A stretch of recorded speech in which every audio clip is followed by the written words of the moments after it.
In the land of Israel, a story of ancient wonders and modern triumphs began. The people of Israel lived in fear. The Philistines, a strong and powerful enemy, ruled over them. They were forced to live under the harsh control of the Philistines, and their lives were filled with suffering. The Israelites had lost their freedom, their peace, and their hope. Day after day, the people worked hard in the fields, but they could never rest. The Philistine soldiers watched them closely, making sure they didn't rebel. The Israelites cried out to God, asking for his help. They prayed together, lifting their hands to the sky, asking God to save them from their enemies. At night, the camp was quiet except for the soft whispers of prayer. People gathered around the fire, their faces full of sadness. "Lord, we need your help. Please deliver us," they prayed. The pain of living under the Philistines was too much for them, and they longed for a hero who would lead them out of this darkness. In a small village, there was a woman who had no children. She and her husband, Manoah, had prayed for years to have a child, but it seemed God was not answering their prayers. The woman's heart was heavy, and she felt the pain of childlessness. One day, while the woman was walking alone in a field, something amazing happened. A bright light suddenly appeared, shining from the heavens above. An angel of the Lord stood before her, glowing with divine light. The woman stood still in shock, unable to speak. The angel said to her in a gentle voice, "Do not be afraid. I have come to give you good news. You will have a son. This child will be special. He will be strong, stronger than anyone you have ever known. He will help save Israel from the Philistines." The woman's heart filled with wonder.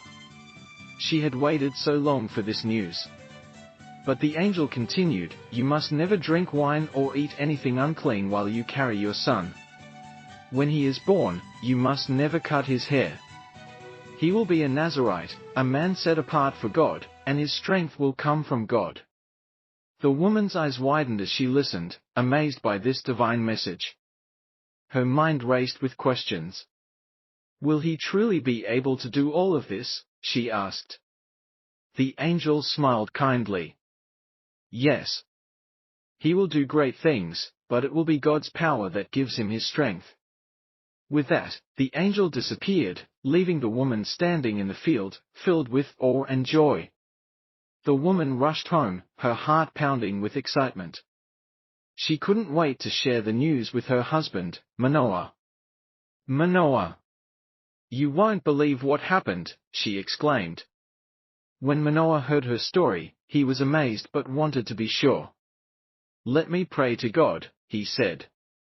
"Maybe he will send the angel again to give us more details." That night, Manoah prayed earnestly, asking God to send the angel once more to guide them.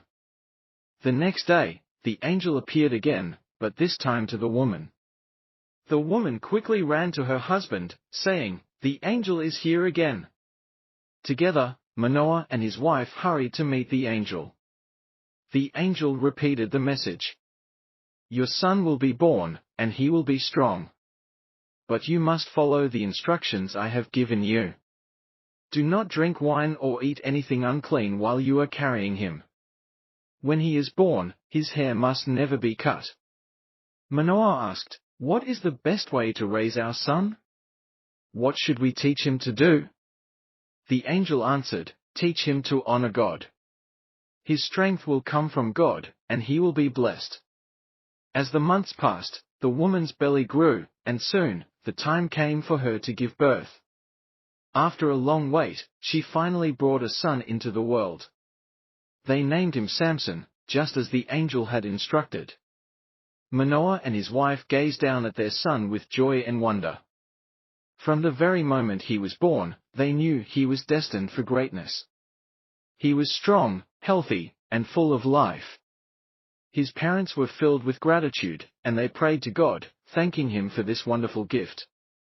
As Samson grew, it became clear that he was no ordinary child. He was stronger than most men, even as a young boy. One day, Samson picked up a large stone and tossed it into the air with ease, leaving the other children staring in awe. Samson loved to test his strength. He would break ropes with his bare hands and carry heavy loads that others could not even lift. His parents watched with pride, knowing that Samson was a gift from God, and they made sure to remind him every day of the vow he had made. Samson stood in the field, his long hair flowing in the wind. He knew that his strength came from God, and he had made a vow to never cut his hair.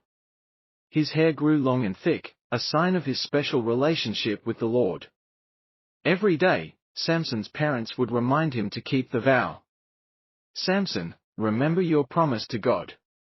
Keep your hair long, and never eat anything unclean," they would say. Samson nodded, knowing that God's strength was with him because he honored that vow.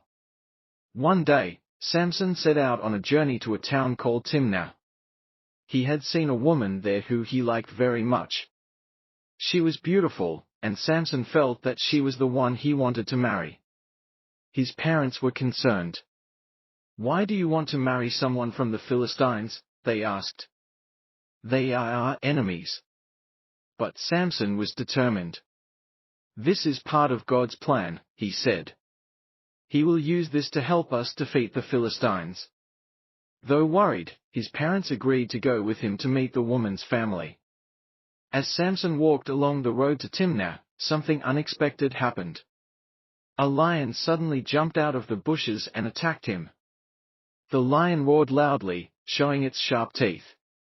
But Samson was not afraid. God gave him the strength, and with his bare hands, Samson tore the lion apart as if it were a small animal. Samson didn't tell anyone about the lion.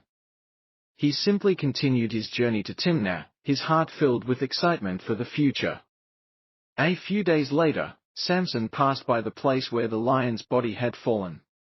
To his surprise, bees had made a hive inside the lion's carcass. Honey was dripping from the combs. Samson reached down, took some of the honey, and ate it. He even shared the honey with his parents, but he did not tell them where it came from. At the wedding feast, Samson decided to challenge the Philistines with a riddle.